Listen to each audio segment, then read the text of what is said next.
तस्मै श्री गुरुवे नमः। श्री चैतन्य मनोभीष्टं स्थापितं येन भूतले स्वयं रूपः नामय्यं ददाति स्वपदान्तिकं। वन्देऽहं श्रीगुरो श्रीयुतपदकमलं श्रीगुरुं वैष्णवांश्च श्रीरूपं साक्षातं सहगणनाथान्तं तं सजीवं साद्वैतं सावधूतं परिजनसहितं कृष्णचैतन्यदेवं श्रीराधा कृष्णपादान् सहगणललिता श्रीविशाखान्वितांश्च। हे कृष्ण करुणा सिंधो दीनबंधो जगत्पते गोपेश गोपिकाकांत राधाकांत नमोस्तुते। तप्त कांचन गौरांगी राधे वृंदावनेश्वरी वृषभानुसुते देवी प्रणमामि प्रिये। वाञ्छाकल्पतरुभ्यश्च कृपा सिन्धुभ्येव च पतितानां पावनेभ्यो वैष्णवेभ्यो नमो नमः। जय श्री कृष्ण चैतन्य प्रभु नित्यानंद श्री अद्वैत गदाधर श्रीवासदि गौर भक्तवृंद। हरे कृष्णा कृष्णा कृष्णा हरे हरे हरे राम राम राम हरे हरे। हरि बोल।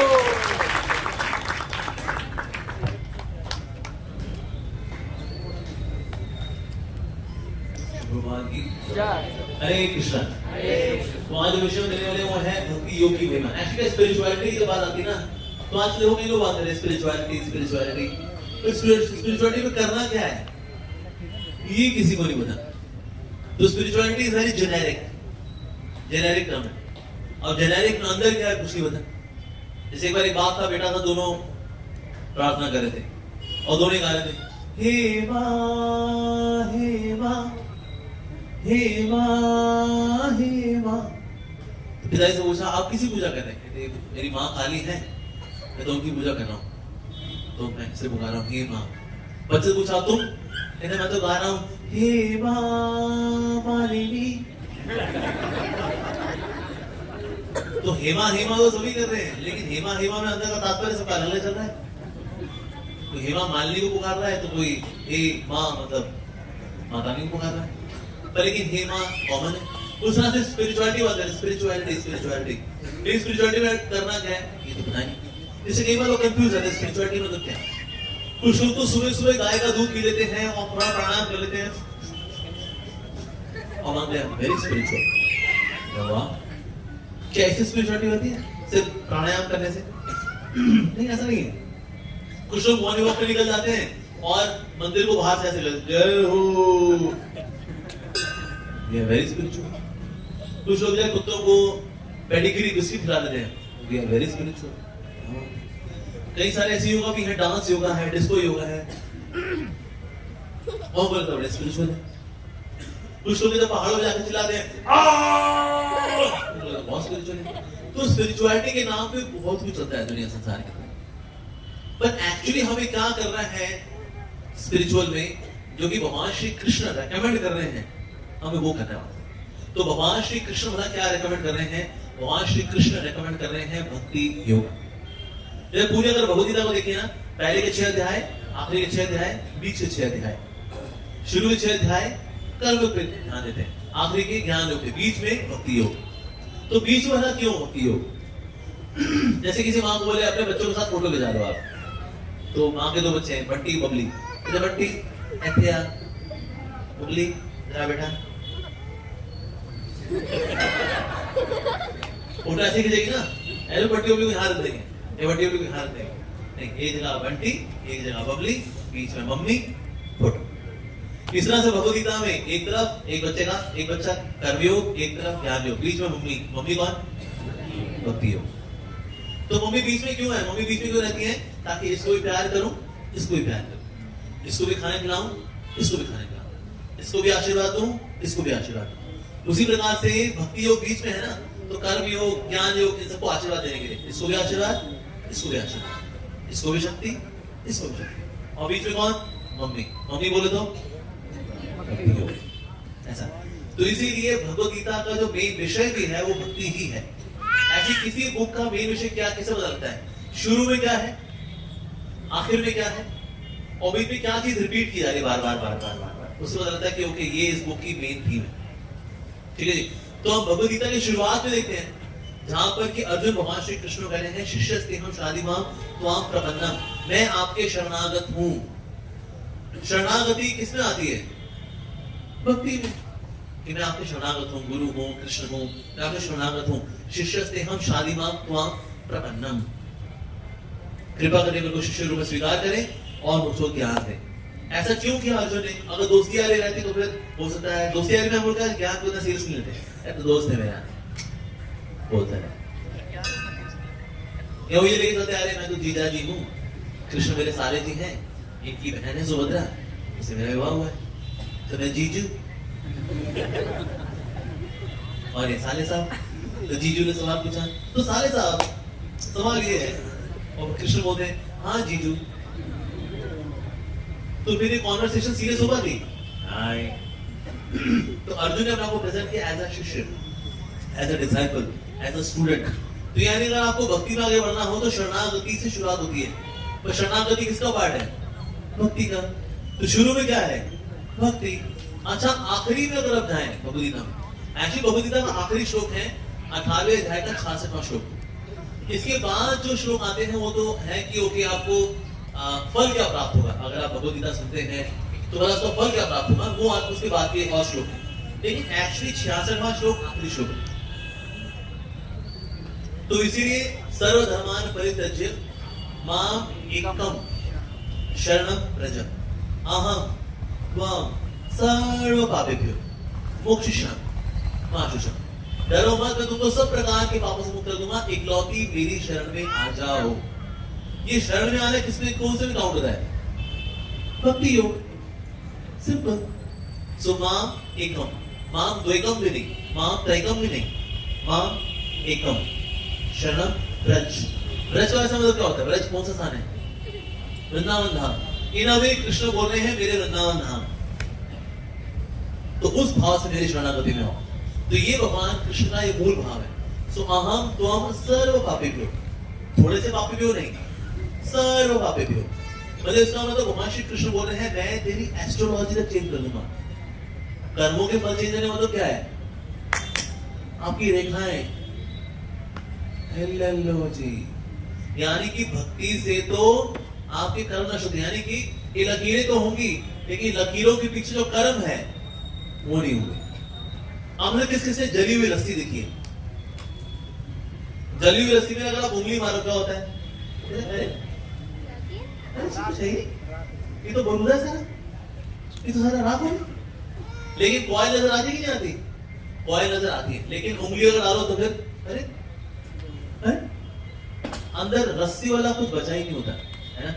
उसी प्रकार से एक भक्त के हाथों में रेखाएं नजर आती हैं, ये उसकी लाइफ लाइन है, ये उसकी हेडलाइन है, ये अगर है चंद्रमा बना होता है तेरी पत्नी बड़ी सुंदर होगी। तो हाथों की रेखाएं तो इवन भक्ति भी हाथों में होगी, लेकिन इन लाइनों के पीछे जो कर्म है वो चलता रहे। मतलब कीर्तन करते हैं ना, हरे कृष्णा कृष्ण कृष्ण हरे हरे, हरे राम राम राम हरे हरे। तो रेखाओं के पीछे जो कर्म है वो चलते रहते हैं। इसलिए देखो भक्तों के बाद अगर भक्त भी किसी एस्ट्रोलॉजर के पास जाते हैं ना और एस्ट्रोलॉजर कोई बताता है तो भक्त से बोलता है नहीं जी अब नहीं होता ऐसा, तुम्हारे रेखा में लिखा हुआ है ऐसा, तुम्हारा तो लिखा चार्ट के अंदर लिखा तो होगा लेकिन ऐसा होता तो नहीं है हमारे साथ। अच्छा तुम्हारा तो सूर्य और चंद्र एक ही घरे बैठा, तुम्हारे मूड स्विंग होते हैं, कभी गरम तो बहुत ठंडे, तो कभी गरम तो बहुत ठंडे, ऐसा ही होता? ऐसा ही होता, हम तो ठंडे ही रहते हैं। तो इवन कर्मों को जलाने की शक्ति किसमें है? भक्ति में। अगर भक्ति करते हैं तो कर्म जलते हैं। तो इसलिए एस्ट्रोलॉजी जो है ना, इसलिए आप किसी प्रमाणिक एस्ट्रोलॉजर के पास जाएंगे ना और उसको बताइएगा कि आप हरे कृष्णा डिवोटी हो, पता है बोलेगा ऐसा जो आप कर रहे हो ना जी बस करते रहो, क्योंकि अब आपका एस्ट्रोलॉजी हम नहीं देख रहे, तो एक राधा गोविंद नाम के व्यक्ति हैं वो देख रहे सब कुछ। तो इसलिए कर्मों को जलाने की शक्ति किसके अंदर है? भक्ति के अंदर। ये कौन बोल रहा है ऐसा? भगवान श्री कृष्ण बोल रहे हैं अहम त्वां सर्व पापेभ्यो मोक्षयिष्यामि। फिर भी कोई डाउट हो तो भगवान बोल रहे हैं मा शुचः, डरो मत, मैं हूं ना। तो शाहरुख खान बोले मैं हूं ना, तो फिर भी चिंता वाली बात है। एक कृष्ण बोले मैं हूं ना, फिर कोई चिंता वाली बात नहीं। तो इसलिए भगवद गीता की शुरुआत में देखें, आखिर में देखें, तो कवर में क्या लिखा है? भक्ति भक्ति। अच्छा, अगर बीच में अगर आते हैं भगवान कौन सा खाना स्वीकार करते हैं, तो ये भी हमारे 9वें अध्याय बताया, पत्रम पुष्पम फलम त्वयम। पत्र पुष्प फल और जल जब मुझे भक्ति भाव से मिलता है, यो में भक्त्या प्रयच्छ तदहम भक्ति उपरेतम अश्नामि प्रयास, मतलब भक्ति दो बार आई, यानी कि भगवान खाना भी वो स्वीकार करेंगे जो भक्ति से ओतप्रोत होगा। ऐसा जैसे हमारे यहाँ एक व्यक्ति था, वो भक्त कैसे बना, एक्चुअली उसके टेस्ट बड्स काम नहीं करते थे, तो मीठा खाता था, मीठा मीठा ही लगता था, नमकीन नमकीन लगता था, खट्टा खट्टा ही लगता था। कहते यार जिंदगी तो कटी पतंग है, ना कोई रंग है ना कोई ढंग है, क्या है। चलो भगवान से प्रार्थना करने आते, तो हमारे इस्कॉन टेम्पल में आए, वहां से प्रार्थना करें, प्रभु कुछ करो ना ऐसा। तो नीचे उतरा तो प्रसाद पाया, प्रसाद पाया, खट्टा खट्टा लगा, मीठा मीठा लगा, नमकीन नमकीन लगा। अरे वाह, प्रभु ने सुन ली, अरे वाह।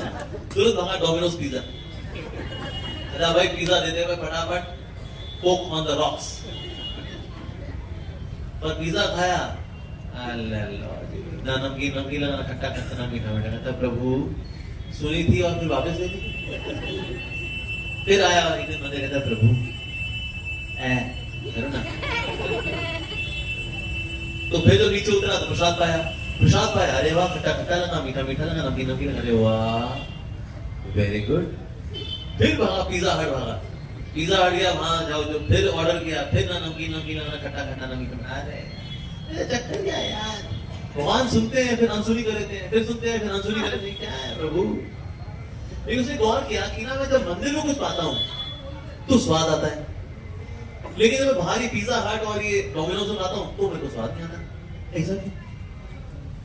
तो उसने मंदिर में जाकर बताया कि आप कौन से मसाले इस्तेमाल करते हैं, तो भक्त ने बताया कि हम बीएमसी के मसाले इस्तेमाल करते हैं, भक्ति मसाला कंपनी। अच्छा जी, तो मतलब ऐसा क्या कहते हैं, हम भोग लगाते हैं भगवान को। तो भगवान को अगर भक्ति भाव से खाना स्वीकार और अर्पित किया जाए, भगवान उसको स्वीकार करते हैं। ऐसा अन्यथा ऐसा नहीं कि कोई पोथी पढ़ के जाए, ना जी ना, बिल्कुल नहीं। और देखिए इस शब्द 2 बार बोला भगवान ने, भक्त्या 2 बार आया, पत्रम पुष्पम फलम त्वयम यो मे भक्त्या प्रयच्छति तदहम भक्ति उपरेतम अश्नामि प्रयतात्मनः।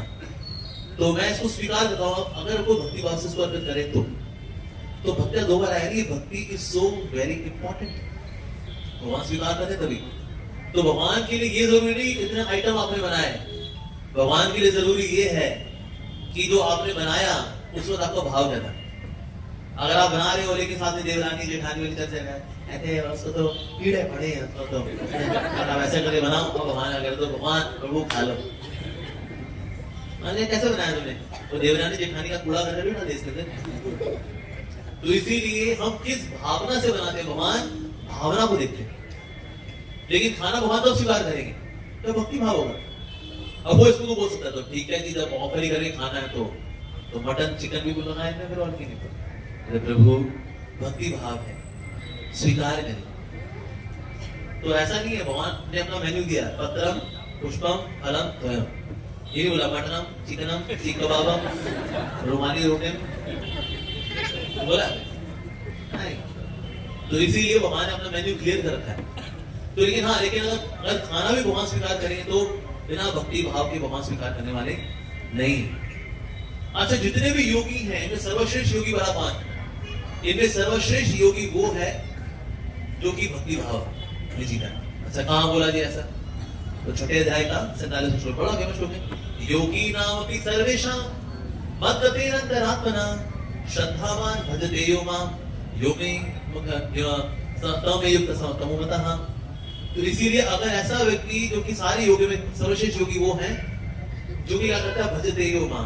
भजते मतलब सेवा करता है।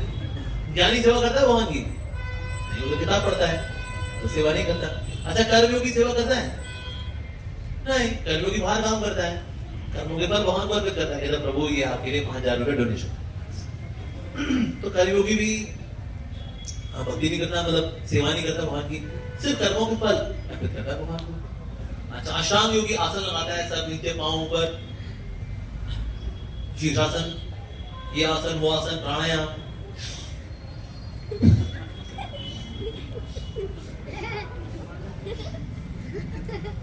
आसन करता है, लेकिन सेवा तो ये भी नहीं करता।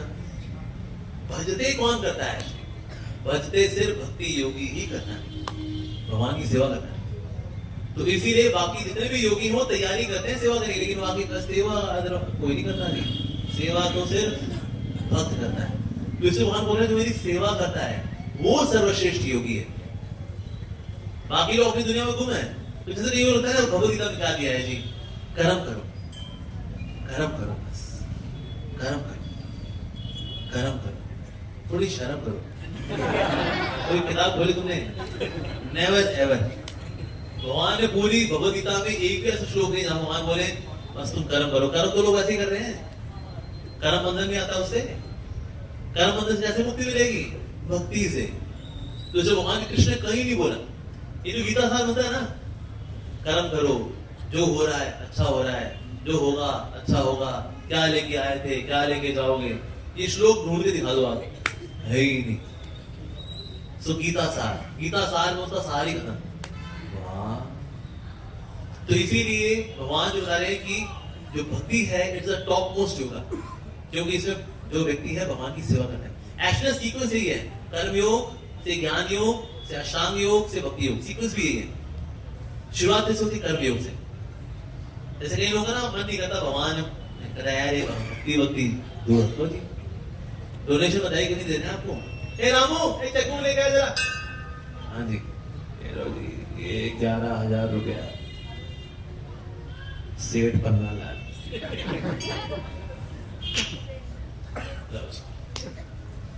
तो यानी कर्म फलों को व्यक्ति क्या कर रहा है? भगवान को अर्पित कर रहा है। तो इसको बोलते हैं कर्मयोग। ठीक है। अच्छा होता क्या है, जब मैं भगवान के लिए कुछ देता हूँ अपनी आमदनी में से, मैंने कुछ फल भगवान को अर्पित करना शुरू किया, जो मेरा प्रॉफिट है, कुछ इनकम है, मैंने अर्पित करना शुरू किया। अर्पित करते करते करते करते तो इसलिए इससे क्या होता है, मेरी आमदनी शुद्ध होती है।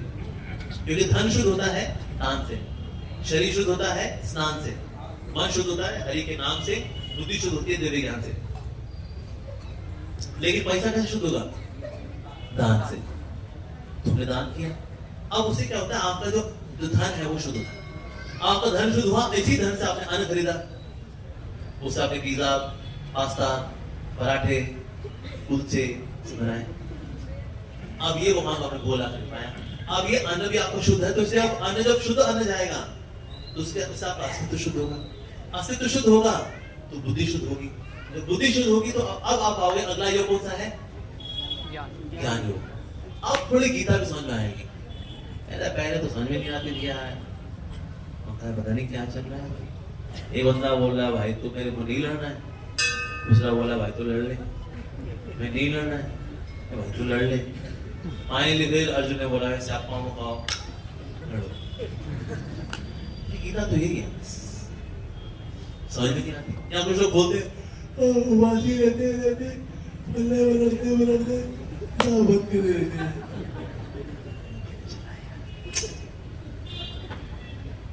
लेकिन जब अन्न शुद्ध होता है तो अस्तित्व शुद्ध होता है, बुद्धि शुद्ध होती है, तो अब आपको चीजें समझना शुरू होती है। अरे आज मेरे को चमका है, अब मेरे को चमक रहा है, धीरे धीरे करके क्या चक्कर क्या है। अब किताब पढ़ने में, ग्रंथ पढ़ने में आपको चीजें समझ में आनी शुरू होती है। आपको अच्छा लगता है गीता पढ़ना। शुरू बड़ी दिक्कत होती थी, अभी मेरी खोपड़ी खुल ली। तो अब आप आ गए ज्ञान की तरफ, यानी ज्ञान योग। ज्ञान योग से आपको थ्योरेटिकल अंडरस्टैंडिंग क्लियर हो जाती है। मोटा मोटा क्या है भगवान, कौन सी बात, कौन प्रकृति, कौन पाप क्या, पुण्य क्या, ये सारा लेखा जोखा आपको क्लियर हो गया। अब आप इसको जीना शुरू करते हो। जीना शुरू करते हैं तो वाला अष्टांग योग है। बोले तो भक्ति इन प्रैक्टिस। उसमें आसन वगैरह भले ही ना लगाए, लेकिन नाम जब करना, भले मन ना भी लगे तो भी करना, इसमें लगता है अभ्यास में लगता है। अभ्यास करते करते करते करते एक दिन उसका मन भी भगवान में लग जाता है। शुरू में नहीं लगता। जैसे भगवान कृष्ण गीता में क्या बोल रहे हैं, मन मना भगवत भक्तो मध्याधीमा नमस्कुरु। अपने मन को मेरे में लगाओ, मेरे भक्तों बनो, मेरी पूजा करो, मुझे नमस्कार करो। लेकिन सबसे पहले भगवान क्या बोल रहे हैं, क्या करना है? अपने मन को भगवान में लगाना है। पर हमारा मन भगवान में नहीं लगता। कहना प्रभु आपको छोड़ करके जहां बोलो लगा दूंगा इसको। लेकिन आप में नहीं लगता है, तो खींच खींच के भी नहीं लगता। और आपके अलावा किसी महारदड़ चीज में बोलो मैं वहां ना लगता, ऐसा घटिया आदमी। तो प्रभु मन तो आप में नहीं लगता, तो वहां अगला क्या बोला फिर, मत भक्तो, अच्छा कम से कम मेरे भक्त बन जा। मान एक दिन लगा लिया अपने मेरे में, अरे भक्तो बन जा। प्रभु मैं कम भक्त हूं, मतलब कम भक्त हूं, बोलो तो कम भक्त हूं, आपका भक्त नहीं हो। अच्छा मेरा भक्त नहीं बन पाएगा, तो कहता नहीं। अच्छा तो मध्या जी पूजा कर लेकर ऐसे बीच में ऐसे अगरबत्ती ऐसे घुमाने कर, ओम जय वही लंच तैयार कर दो, जल्दी करो, एक रातों में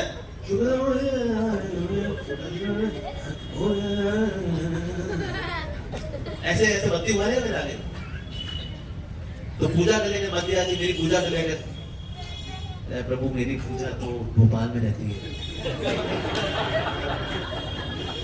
उसका नाम पूजा बत्रा है, तो पूजा तो नहीं हो पाएगी। अच्छा पूजा नहीं करवाएगा मेरी,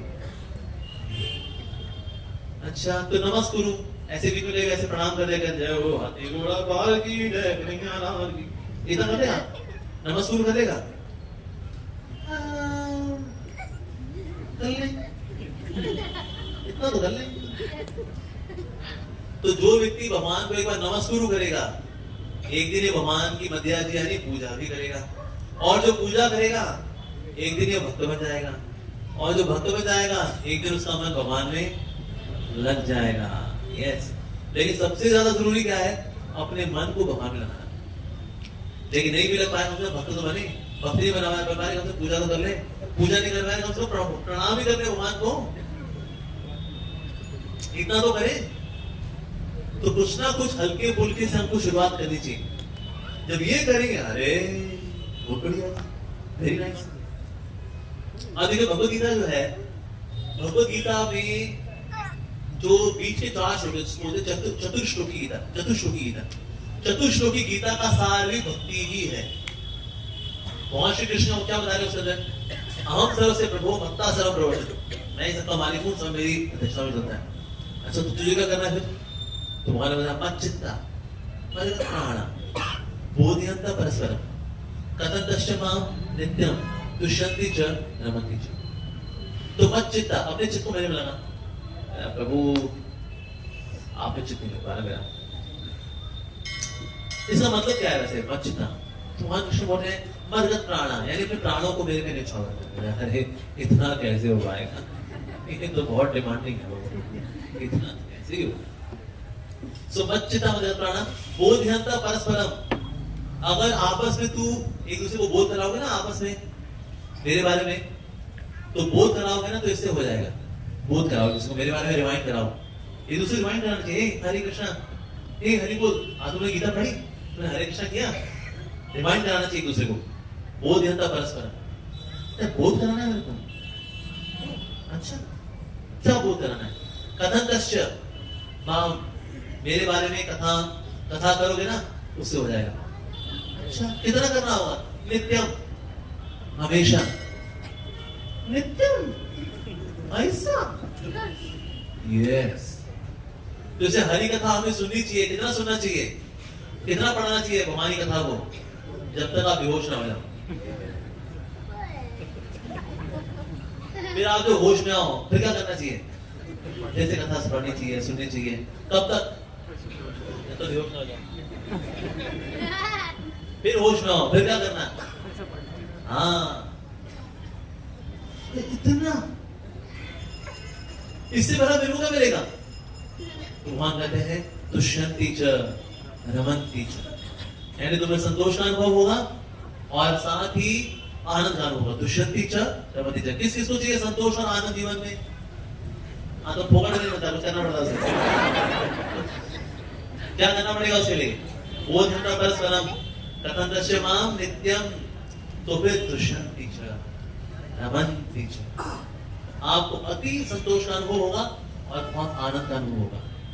इस तरह देखिए भक्त लोग हैं मस्त रहते हैं, कोविड भी हो गया, इनको तो फर्क पड़ा नहीं, चल नहीं गाड़ी, कोई समस्या नहीं। इस तरह देखो भक्त भी सुसाइड भी नहीं करते, There is not even a single case in the history of creation कि किसी भक्त ने सुसाइड किया हो। तो सुना है एक आदमी गीता थी, एक आदमी जपमाला थी और गले में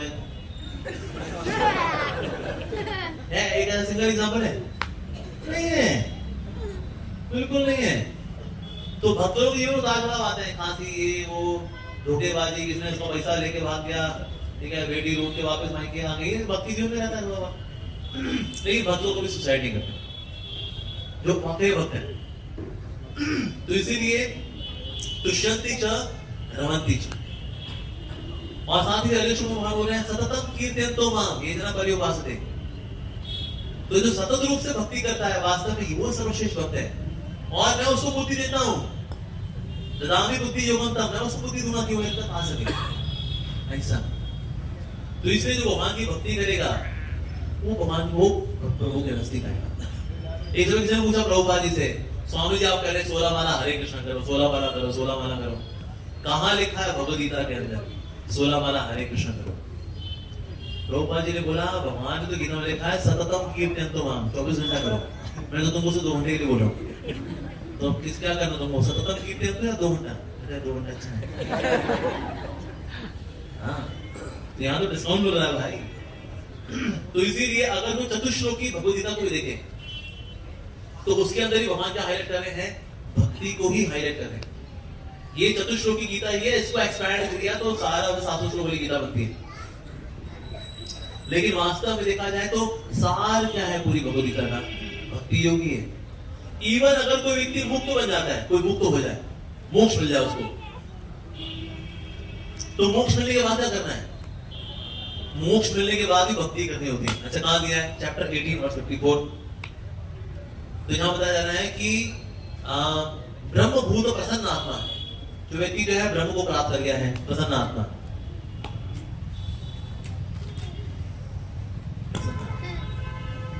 न शोचति न कांक्षति, ना कोई शोक है जीवन में, ना किसी चीज की आकांक्षा है। न शोचति न कांक्षति, तो आप मुक्त हो गए, आपको मोक्ष प्राप्त हो चुका है। तेरी लाइन जाती है, समा सर्वेषु भूतेषु मद भक्तिम लभते पराम। ऐसा व्यक्ति जो कि मोक्ष की धरातल पे पहुंच चुका है, इसको क्या मिलेगी? मद भक्तिम लभते पराम। परा भक्ति, शुद्ध भक्ति, प्रेम भक्ति ऐसे व्यक्ति को मिलती है। तो मुक्त होने के बाद क्या करना है? भक्ति। कुछ हो लगता है मुक्त हो जाए बस, तो क्या करेंगे? निराकार में घूमूंगा, आवारा मैं ब्रह्म ज्योति में घूमने वाली आत्मा हूँ। ऐसा होता है क्या? नहीं, ऐसा नहीं होता है। अगर किसी को मोक्ष भी मिल जाए उसके बाद भी करना क्या है? भक्ति ही करनी है। तो बस एक बार भक्तियां कर लो, यहाँ पर मोक्ष मिल जाए, सारी माला निकाली कर दूंगा, मस्ती करूंगा बस। सर यहाँ तो ट्रेलर है, फुल मूवी लॉन्च तो वहां पर है। यहाँ पर आप जितना ही डांस कर लोगे, जितना ही कीर्तन कर लेंगे, थक आ जाते हैं, हड्डी में दर्द थक गए भाई।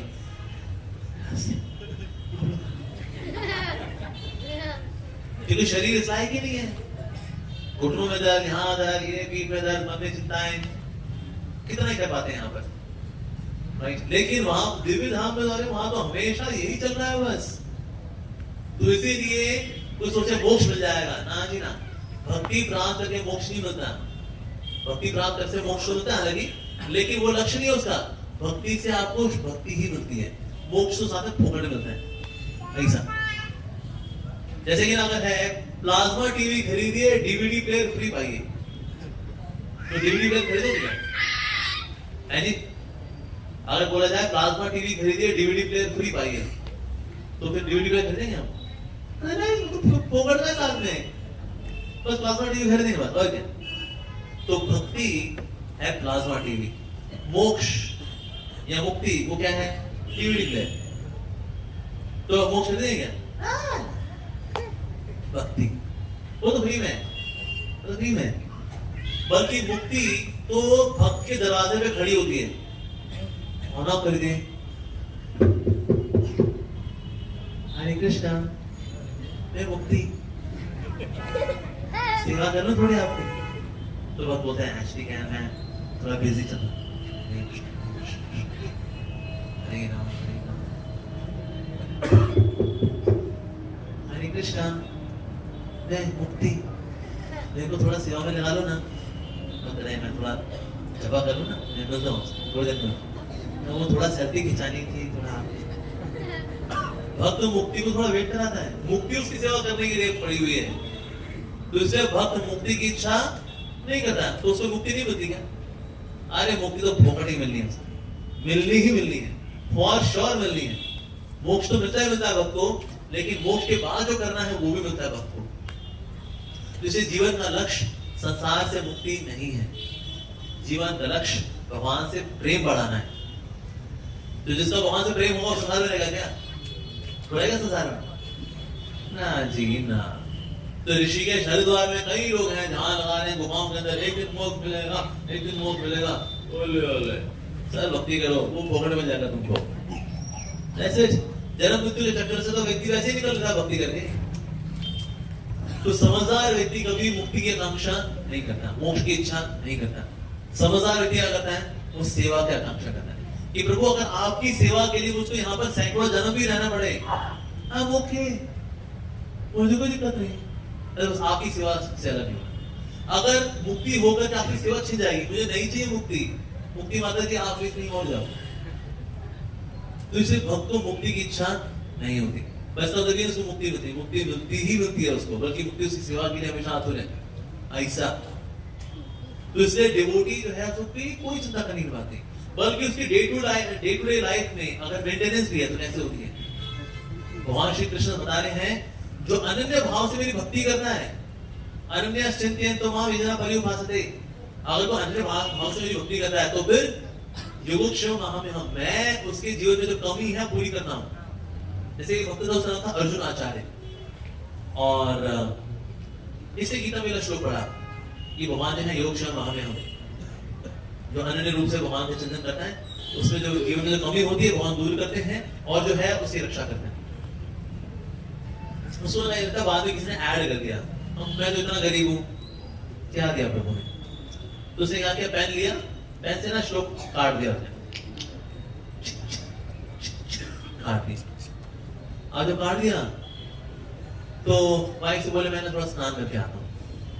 तो स्नान करने के लिए गए, तभी ना दो बड़े सुंदर से बालक आए, एक श्याम वर्ण का था, एक सफेद वर्ण का था। आए और अपने यहाँ पर टोकरी टांग करके आए और आगे बोले माता जी दरवाजा खोलिए माता जी। हाँ बोलो बेटा। माता जी आपके हस्बैंड ने ना ये खाने का सामान भेजा है। अच्छा इतना कुछ? कहते हाँ जी। इसको कहाँ रख दूं? कहते बेटा इसको अंदर रख दे। लेकिन तुम लोग लेकिन कौन हो? बड़े प्यारे बच्चे हो तुम लोग, कौन हो तुम लोग? कहते हम उनके स्टूडेंट्स हैं। अच्छा यहाँ रख दो। तूने जब वो रखा वहां पर तो पीठ पे देखा निशान पड़े हुए थे। कहते ये तुम्हारे पीठ पे निशान कैसे हैं? कहते हैं वो आपके पति है ना, उन्होंने हमें सट्टी मारी। मेरे पति ने बच्चों पे हाथ, ये व्यक्ति का दिमाग इतना खराब हो चुका है। कहाँ ये गीता पढ़ता है, गीता पढ़ पढ़ के क्या इसका दिमाग ये हो गया कि बच्चों का ये हाल क्या, सट्टी को निशान पड़े हुए हैं। कहते हाँ नहीं कोई क्या कर सकते हैं, कोई बात नहीं, ब्राह्मण है कोई बात नहीं, चलते हैं हम। चले गए तो अर्जुन आचार्य आए, देखा घर में ये सब पढ़ा प्रसाद वगैरह। ये कौन दे गया? तुम्हारे स्टूडेंट थे क्या? मेरे कौन से स्टूडेंट थे? मैं तो कोई पाठशाला चलाता नहीं। गोरख था, एक श्याम वर्ण का था, आए थे और कहते हम तो अर्जुन आचार्य के शिष्य हैं, उन्होंने बोला ये सामान रखने आने के लिए। क्या ये कौन आ गया यहाँ पर रख गया ऐसे? कहते आपके स्टूडेंट्स हैं जी। अच्छा ये बताओ बच्चों को पीटते हो? बच्चों को पीटते हो? मैंने कहा कहता है जी मेरे बच्चे कौन से बच्चे, कौन सा पीटना? दोनों बच्चे आए थे, दोनों पीठ पे निशान लगा हुआ था। कौन से बच्चे हैं? थोड़ा और बताएं के बारे में। बताना शुरू किया, ये पहचान गया कि ये तो कृष्ण बलराम थे। पीठ पे निशान। अरे मेरे को समझ आ गया। जैसे गीता खोली, वो जो वहां पर स्ट्राइक आउट किया हुआ था अनन्य चिंतन ये जरा परिभाषा जब अनन्य उसको चिंतन करता है, मैं इसका भरण पोषण करता हूँ। कहते तू इतनी सौभाग्यशाली, तूने पता किसके दर्शन किए? तूने साक्षात कृष्ण बलराम के दर्शन किए। वाकई में जो भगवान अनन्य रूप से चिंतन करता है, भगवान उसके जीवन में जो भी कमियां हो उसको दूर करते हैं। तुम्हारे जीवन में खाने पीने की कमी थी, लो हो गया। तो इसीलिए भक्त ये विश्वास होता है कि जो भक्ति करेंगे सब बड़े करेंगे। मुंबई मेरी फैमिली है, देखो मुंबई बहुत महंगा शहर है, घर की आमदनी है 15,000 रुपए। 15,000 रुपए मुंबई में रहते हैं, लेकिन इस घर में जगन्नाथ बलि सुभद्रा जी के विग्रह हैं, ठीक है जी। इनके विग्रह है, भगवान को भोग भी लगता है, वहां प्रसाद भी पड़ता है, बच्चों की पढ़ाइयां भी हो गई, बच्चों की शादियां भी हो गई। 15,000 रुपए पर महीना। लॉजिकली देखिए पॉसिबल नहीं है भाई, लॉजिकली देखा जाए 15,000 रुपए तो कोई हल्की सी कोई दवाई लेने चले जाओ तो 2-3 हजार खर्चो करे, हो गया ना बजट, गड़बड़ा जाएगा आपका। पर सब हो गया, हाँ जी हो गया जी, बिल्कुल हो गया। तो इसीलिए भगवान देख रेख करते हैं। तो चाहे कोई कैसा अध्यात्मवादी हो, हमने आज तक यही देखा है, अगर कोई ज्ञानी भी है, कोई अष्टांग योगी भी है, आगे जाकर भक्त बन गया वो। मुझे याद है मेरे पास एक स्वामी जी आए थे बद्रीनाथ से, और बद्रीनाथ में आपने लोग बद्रीनाथ गया, ज्यादा लोग नहीं गया। बद्रीनाथ में ना एक जगह है जहाँ स्वर्गारोहण का रास्ता है, बेसिकली वहां से पांडव लोग स्वर्ग की ओर गए। तो उसमें ना बहुत आगे नहीं जा पाते, बिकॉज वहां इतनी ठंड है, इतनी ज्यादा ठंड है कि आप आचमन नहीं कर सकते। मतलब अगर आप जल लेंगे और हाथ में लेंगे ओम केशवाय नमः करने के लिए, ओम केशवाय नमः, तो पानी जब तक गिरेगा वो हवा में ही बर्फ बन जाता है वो। तो आप हाथ में भी क्या करोगे, बर्फ खाओगे बर्फ बैठ के, ओम केशवाय नमः। इतनी ज्यादा सर्दी पड़ती है वहां पर। तो वहां पर जा करके तपस्या साधना क्या करते थे। तो हो गया, एक समय दिल्ली आना हुआ, दिल्ली में एक जगह में कथा कर रहा था, तो वो भी क्लास में आए, वो भी सुनने लगे, उनको अच्छा लगा क्लास में। तो उन्होंने कहा स्वामी जी मेरे को बोले कि ना आप हमारे साथ थोड़ा डिनर करेंगे। हमने कहा जी करेंगे। तो हाँ, थोड़ा वेदों में उपनिषदों में थोड़ा सिद्धांत की चर्चा वाला शुरू की, बड़ा अच्छा लगा। फिर मैंने उनको दी श्रीमद् भागवतम, अपनी तरफ से गिफ्ट की। मैंने कहा इतना अच्छा साधु व्यक्ति है, कहाँ बद्रीनाथ में तपस्या करता है व्यक्ति, नीचे आता है यहाँ पर। तो मैंने उनको श्रीमद् भागवतम दिया, और श्रीमद् भागवतम उन्होंने लिया अपने साथ, देखिएगा वापस बद्रीनाथ। और जिस गुफा में वेदव्यास जी ने महाभारत लिखी है ना, उसी गुफा में बैठ कर पूरा भागवतम पढ़ा। भागवतम पढ़ करके नीचे आए मेरे से मिलने के लिए। मेरा प्रभु जी धन्यवाद देने के लिए आया था, मैंने वेद उपनिषद पढ़े, लेकिन जितना रस श्रीमद् भागवतम में मिला उतना कहीं नहीं मिला। तो मैंने कहा वापस आओ बद्रीनाथ जाए। कहता ना जी ना, हमें यहाँ से जाना वृंदावन।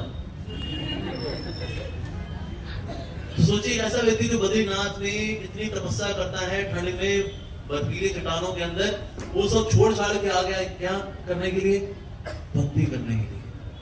और कहां शिफ्ट हो गया, वृंदावन में। सो भक्ति ऐसी है, भक्ति करने के लिए कोई योग्यता भी नहीं चाहिए। ऐसे नहीं कोई व्यक्ति बड़ा इंटेलेक्चुअल हो भक्ति कर सकता है, सब कर सकते हैं। एकदम कोई भोलूराम भी हो, कोई भक्ति कर सकता है। जैसे एक व्यक्ति था, उसको सुगुरु ने बोला गीता पढ़ने के लिए, और वो अनपढ़ है, तो गीता उससे उल्टी पकड़ी हुई है। तो ब्राह्मण जो थे आसपास मजाक उड़ाते, उल्टी गीता पकड़ी हुई उसने। तो इस प्रकार से ब्राह्मण थे उसका उपहास करते थे। तो श्री कृष्ण चैतन्य महाप्रभु ने देखा कि ना ये कौन है जिस ब्राह्मण को किसको उपहास कर रहे हैं। देखा ये है, ये गीता लेके बैठा हुआ है, लेकिन पढ़ो कुछ मान नहीं रहा है, लेकिन आंखों में आंसू बहे जा रहे। महाप्रभु ने कहा तुम ऐसे आंसू बहा रहे हो, पढ़ भी नहीं पा रहे, तो आंसू क्यों बहा रहे हो। मेरे गुरु ने बोला है गीता पढ़नी चाहिए, लेकिन उनको पढ़ना इतना आता नहीं, तो मैं पढ़ नहीं पा रहा है इसको ठीक से। तो फिर अशुभ क्यों आ रहे, महाप्रभु ने पूछा तुम्हारी आंखों में। कहते हैं वो इसलिए आ रहे हैं क्योंकि मैं ये गीता के कवर पेज पे देखता हूँ किस प्रकार से भगवान कृष्ण अपने भक्त की सेवा करते हैं। वो परम नियंता, सबके स्वामी, ड्राइवर बन गए अपने भक्त के लिए। उनका ये प्यार देख करके, उनकी करुणा देख करके मेरी आंखों में अशुभ है जा रहे। तो चैतन्य महाप्रभु ने कहा जितने पंडित यहाँ पर है ना, इन्होंने गीता पढ़ने के बावजूद भी उसका सार नहीं समझा, लेकिन तुमने गीता बिना पढ़े उसे कवर पेज से उसका सार समझ लिया, इसलिए वास्तव में तुम भगवद गीता के बहुत बड़े पंडित हो। तो इसीलिए इसके लिए कोई स्कॉलरली होना ही बहुत जरूरी नहीं है।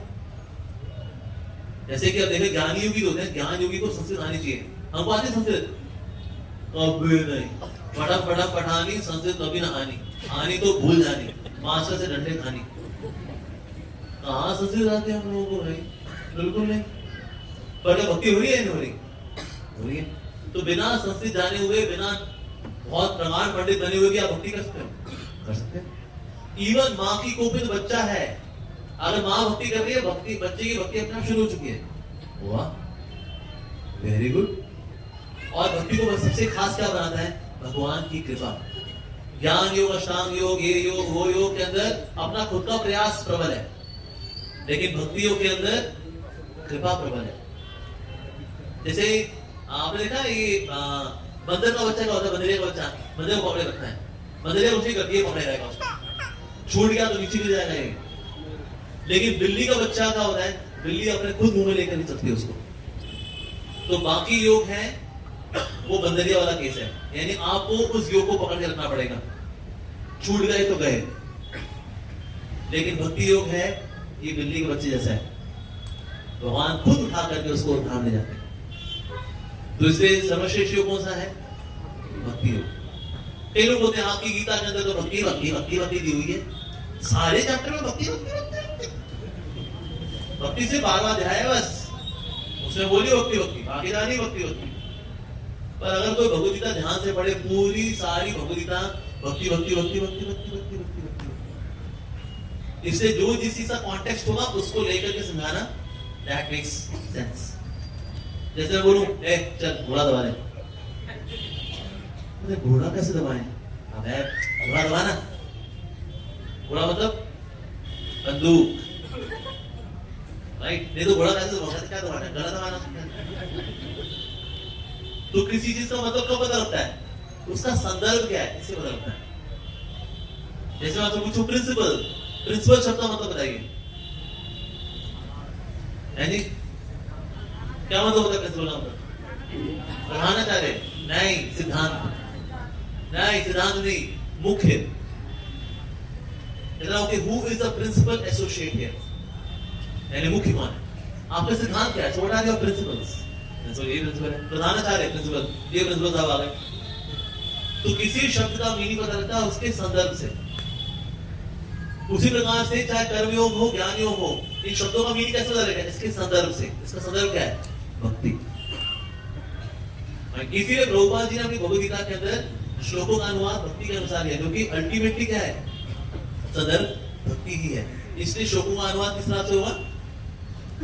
संदर्भ के अनुसार हुआ। संदर्भ क्या है? भक्ति। ठीक है, तो इस प्रकार से भक्ति योग भी सर्वश्रेष्ठ है, आसान भी है, प्रभावशाली भी है, और बाकी योगों पे कृपा करने वाला है। ठीक है जी, देखो विराम देते हैं, let's take few questions now. जैसे कोई सवाल है? हाँ जी पूछिए। यस, हरे कृष्ण। भक्ति योग की चर्चा करी, तो सिंपली अगर किसी को समझाना हो भक्ति योग है क्या, हाँ जी, 2-3 स्टेटमेंट में उससे कैसे पता है? ये किताब अगर आपके अंदर दिख रही है तो बोल सकते हैं। देखिए भक्ति योग बड़ी सिंपल है, इसको आसानी से समझाना होगा। जैसे संसार में क्या होता है? प्रेमी है, प्रेमिका है, so there is lover and there is beloved. और ये दोनों में क्या होता है? उसको बोलते प्रेम। उस तरह से प्रभु है और भक्त है, और के बीच में क्या होता है? उसको बोलते भक्ति। एक सिंपल शब्दों में, सिंपल शब्दों में।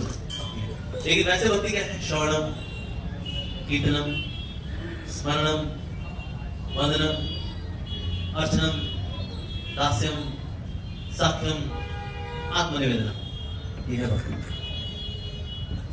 एक दो क्वालिटी किसी के अंदर है, एक दो क्वालिटी, हाँ वैसे तो सारी गाओ तो बहुत अच्छा है, लेकिन अगर एक दो करनी है तो परफेक्ट लेवल पे करो।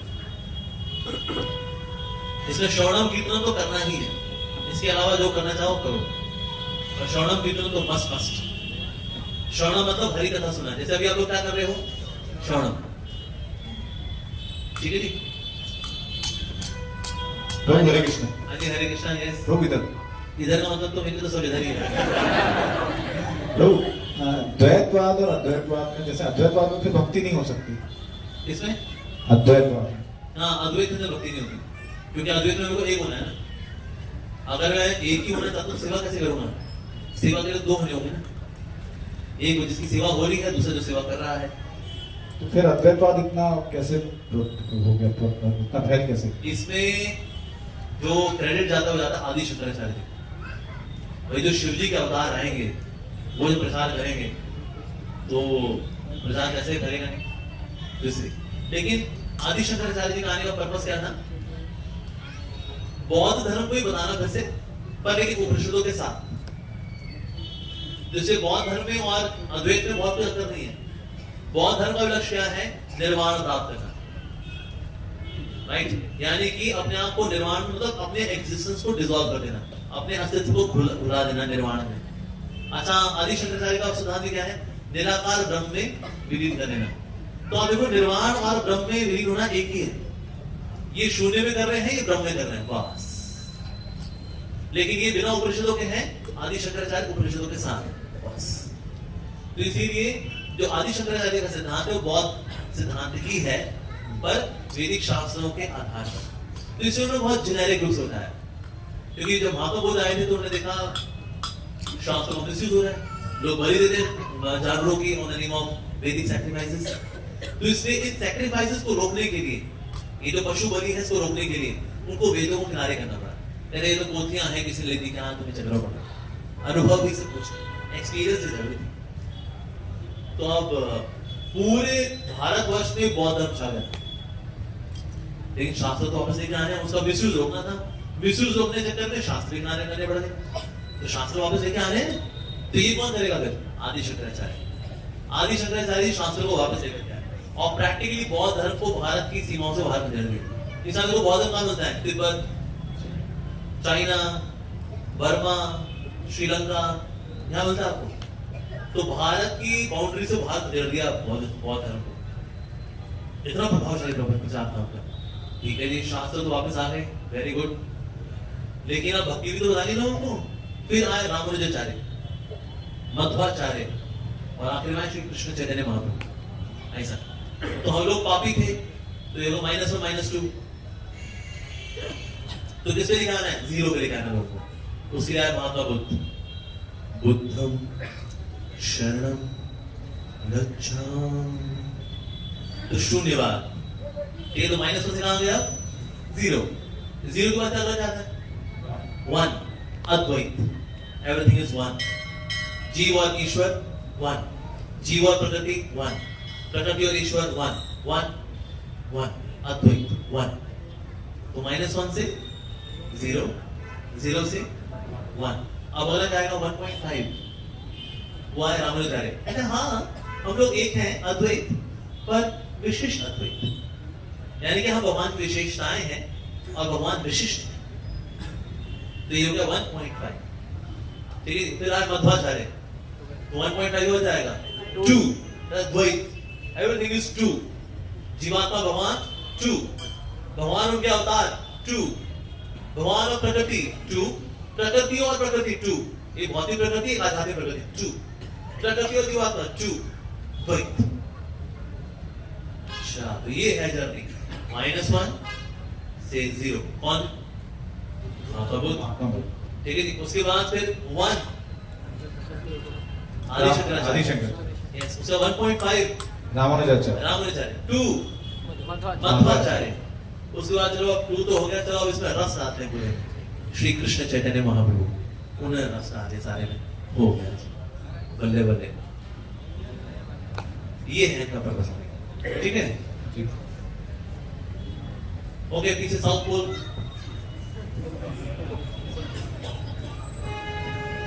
हरे कृष्णा प्रभु जी। हरे कृष्णा। तो मेरा सवाल ये है कि अभी जो हमारी उम्र है उसमें भक्ति की तरफ तो हम जाना चाहते हैं, लेकिन जो अपोजिट जेंडर की तरफ एक अट्रैक्शन है, ये तो जवानी है दीवानी, रा रा रा रू रू। तो वो भक्ति की तरफ कैसे जाए इस उम्र में? तो जो जिसके बाद अपने आकर्षित हो रखे हो, तो उससे कहें देखो अभी तुम भी पढ़ाई करो, हम भी पढ़ाई करते हैं, जब थोड़ा काबिल बन जाएंगे शादी करेंगे, ठीक है? शादी करके दोनों राधा गोविंद जी की सेवा करें। वो किसी और को चाहे तो? देखो ऐसे में अगर वो किसी और को चाह ले तो ये बहुत अच्छी बात है। सोचो शादी के बाद वो किसी और को चाहे, फिर क्या होगा? फिर तो सही नहीं। तो कहीं से कूद के मरना पड़ेगा ना, है कि नहीं? तो इसीलिए कोई किसी और से शादी कर ले, मान लो आप किसी को चाहते थे, तू किसी और से शादी कर ली, तू उसकी शादी में जरूर जाए, ठीक है? और उपहार लेके जाए कि बहन जी अपने टाइम से धोखा देते, और शादी नहीं हुई हो, मान गई तो शादी कर लो, रजियों में जाओ, ठीक है जी, रजियों में जाके भक्ति करो, पर उसके पहले नैनो टक्का करोगे तो बहुत फंसोगे, ठीक है? तो अगर कोई आपके जीवन में हो ऑलरेडी, उसको बोलो देख ना, तू मुझे डिस्ट्रैक्ट कर, ना मैं तेरे को डिस्ट्रैक्ट कर, तू ही पढ़ाई कर, मैं पढ़ाई कर, काबिल बनेंगे, शादी कर, तू भी अपने को बचा के रख, मैं खुद को बचा के रखूंगा, ये बीच में कुछ हो गया, हरे कृष्ण। तो क्या बात है प्रभु जी, इतना डाइवर्जन है, ये इतना हार्मोनल बॉडी है। बच के रहना रे प्रैक्टिकल पॉसिबल है। देखो सर, देखो प्रैक्टिकल कैसे पॉसिबल है? संगति से। देखो किसी ऑपोजिट जेंडर से आकर्षित होना स्वाभाविक है, क्योंकि शरीर जवानी है, ठीक है, दिमाग खराब होता ही है, इसका आपको संगति बचाएगी। तो अगर आप लफंडरों के साथ रहोगे ना, लफंडर लोग आपको लुटिया डूबती हुई को जल्दी बोलेंगे, लेकिन अच्छी संगति होगी, किसी ब्रह्मचारी साधु की संगति में रहेंगे, उससे आपके इच्छाएं थोड़ा नियमित रहती है। कम से कम पर को माता जी बोले, माता जी बोले उसने माता जी शादी कर ले मेरे से, बोलेगी, तो इसलिए माता जी बोलना अच्छा रहता है। ये तो लोगों ने बाद में बोल दिया बहन जी करके, बहन जी नहीं, क्या बोलना चाहिए? माता जी होगा। शुरू लड़की बुरा लगा, excuse me, how can you call मी माता जी? माता जी लेकिन अपनी सुरक्षा के लिए जरूरी है। फिर आप तो पूरे आपका करियर सेटल हो जाए तो देखो किसी शादी वादी कर लो, घर में सारे हो जाए। हाँ जी, सीताराम प्रभु जी, जय सीताराम। मैं ये प्रश्न करना चाहता था आपसे कि आप गीता का इतना प्रचार करते हैं और बोलते हैं गीता पढ़िए, हाँ। तो मैं गीता की जगह रामायण जी का चयन कर सकता हूँ पढ़ने के लिए? बिल्कुल पढ़ो, नाइस। तो दोनों में कुछ ज्यादा अंतर नहीं है क्या प्रभु? कोई अंतर नहीं है, एक हरि की बोली हुई कथा है, एक हरि के बारे में कथा है, और दोनों ही हरि कथा है, दोनों में भक्ति मार्ग पर ले जाएंगे। बिल्कुल सही बात। धन्यवाद प्रभु। हरिओम। हरे कृष्ण। बताओ जी।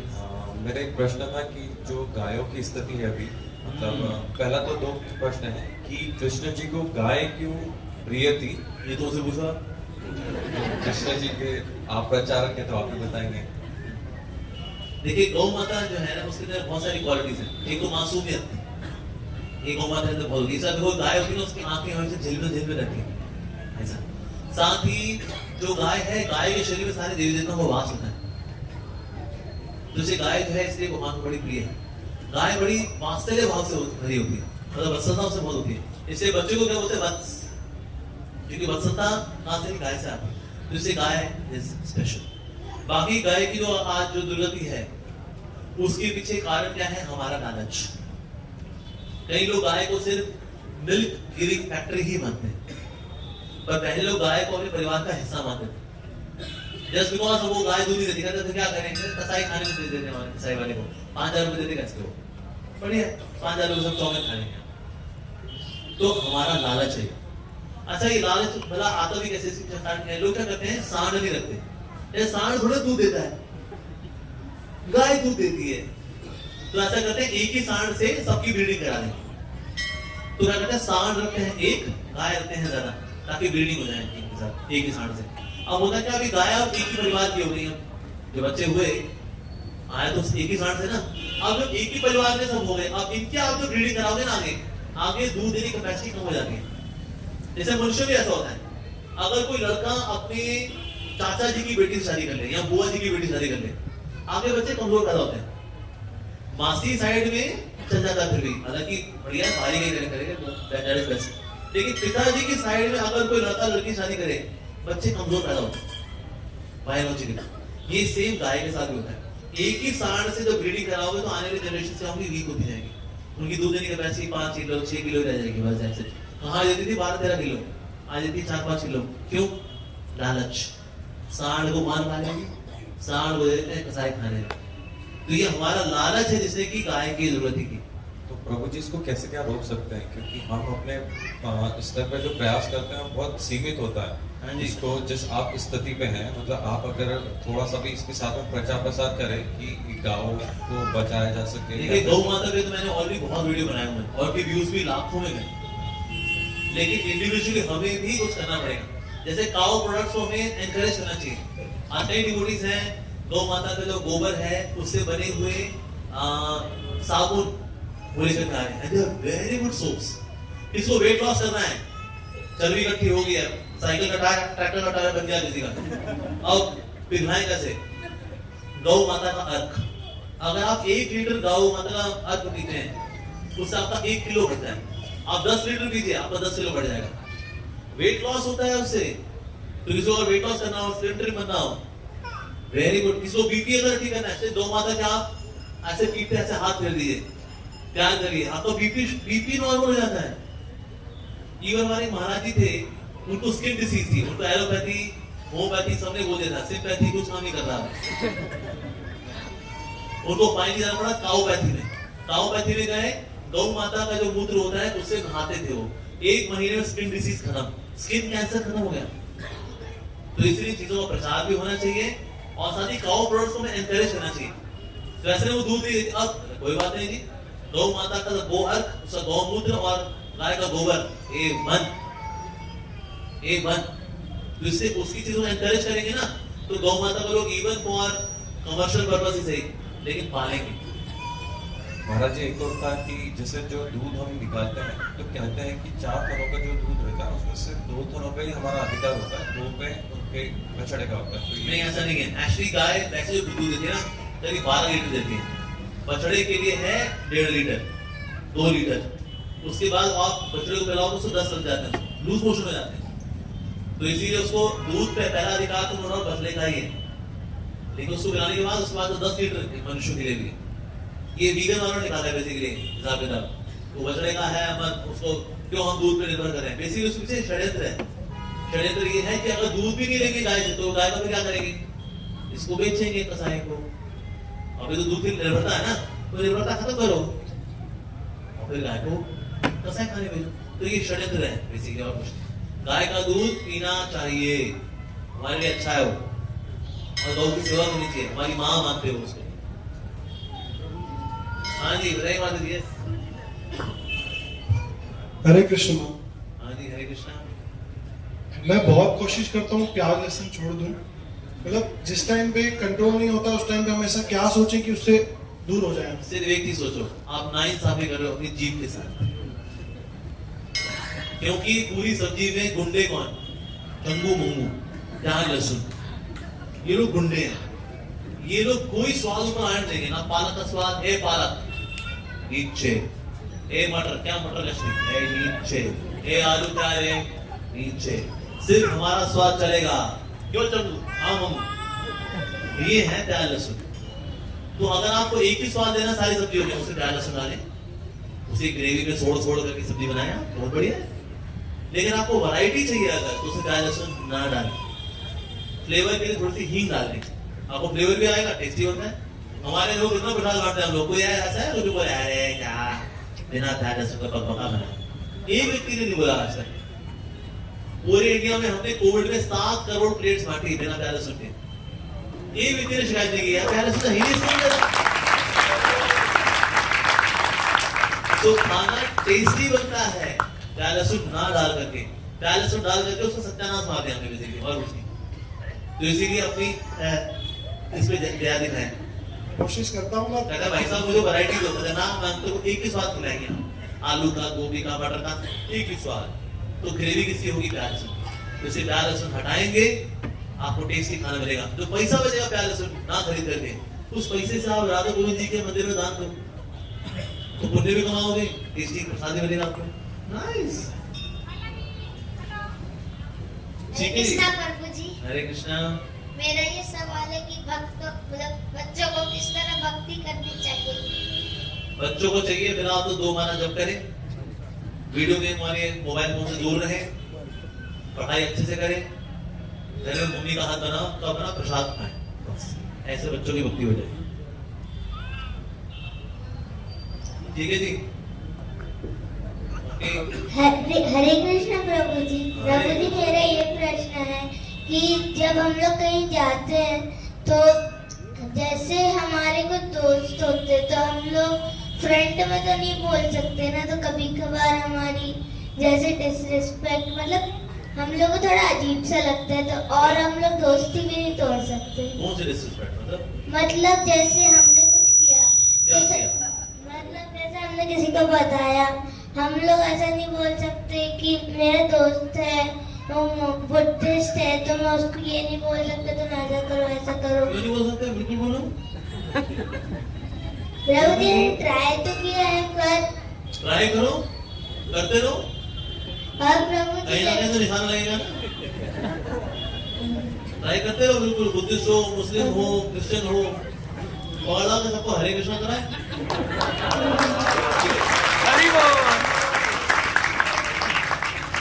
हरे कृष्ण गुरु जी। हरे कृष्णा। श्री रामचरितमानस में जो नवदा भक्ति बताई गई है, आप उसके बारे में हमें बता दीजिए। यही नदा भक्ति है। अच्छा श्रवणम कीर्तन बिल्कुल सेम ही है जी। हाँ बताओ, यस आगे बेटे का सवाल। हरे कृष्णा प्रभु जी। हरे कृष्णा। दंडवत प्रणाम। प्रभु जी माया से कैसे बचे? एक्चुअली मैं स्टूडेंट लाइफ है अभी, माया हाँ। तो माया वैसे किसकी है? नेम फेम मनी मनी हाँ। माइंड। तो माया वैसे है किसकी है? वैसे भगवान की है, हमारी नहीं है। माया हमें तब फंसाती है जब माया को अपना मानते हैं। माया असल में किसकी है? प्रभु की है। पैसा किसका है? लक्ष्मी किसकी है? भगवान भगवान की। तो लक्ष्मी किसके लिए? भगवान भगवान के लिए। सिंपल। उस स्त्री को देखिए आपने, बड़ी सोनी गुड़िया यार, तो फिर स्त्रियां किसको शोभा देती हैं? गोपियां किसको शोभा देती हैं? भगवान को। तो जब भी किसी को सुंदर स्त्री को देखें, प्रभु आपकी मेरी नहीं है। मैंने जब अपनी बनाना चाहा, इसको दुखी किया मैंने, तो इसके प्रभु आपकी। दूसरी माया और क्या होती है? यश, प्रसिद्धि, फेम। यश भी किसकी वजह से है? जो भगवान ने दिया है उसकी वजह से यश प्रसिद्धि है। तो यश भी किसके लिए? भगवान के लिए। तो धन किसके लिए? भगवान के लिए। ऑपोजिट जेंडर किसके लिए? भगवान के लिए। यश प्रसिद्धि किसके लिए? भगवान के लिए। और आप फिर किसमें? आनंद में। ठीक है जी। माया का मतलब, जो माया माता है, माया मेरी है, ये तो यार मेरे लिए भाई, बस तब मरोगे बेटे ना। प्रभु की तो प्रभु के लिए तेरा आनंद करो। ठीक है जी। हाँ बोलो बेटा। ये प्रभु जी राधे राधे। हरे कृष्णा।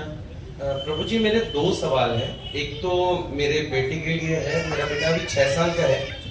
मैं उसे जिंदगी में मतलब नॉर्मल जो पढ़ाई है उस सेक्टर पे नहीं भेजना चाहता। मैं अपने आप जैसा बनाने की कोशिश है मेरी, उस सेक्टर इस लाइन पे डालना चाहता हूँ। कैसा करना चाहिए? पहला तो ये। दूसरा, भविष्य मालिका के इस समय बहुत ज्यादा सुन रहे हैं, आपका क्या विचार है भविष्य मालिका को लेकर? देखिए, भविष्य मालिका के बारे में I can't really say, because कुछ चीजें तो सही भी हैं, कुछ चीजें फिलहाल डजंट मेक सेंस। तो इसीलिए भविष्य मालिका की ऑथेंटिसिटी के ऊपर I really can't say.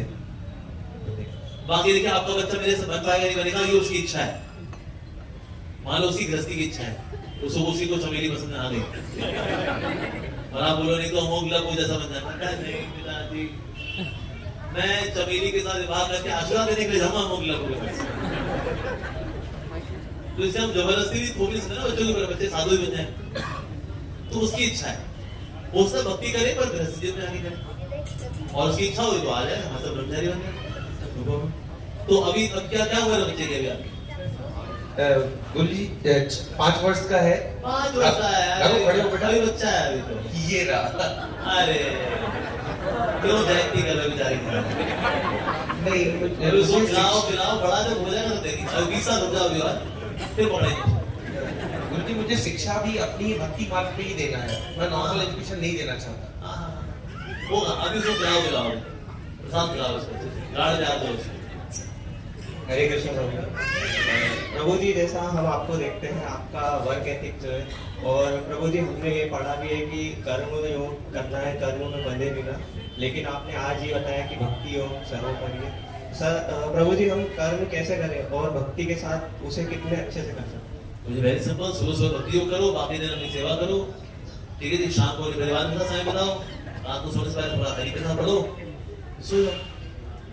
Sunday Sunday मंदिर आओ, मंगल आरती में आओ, ठीक है। आप में कौन कौन है जो सुबह मंगल आरती यहाँ पर आता है?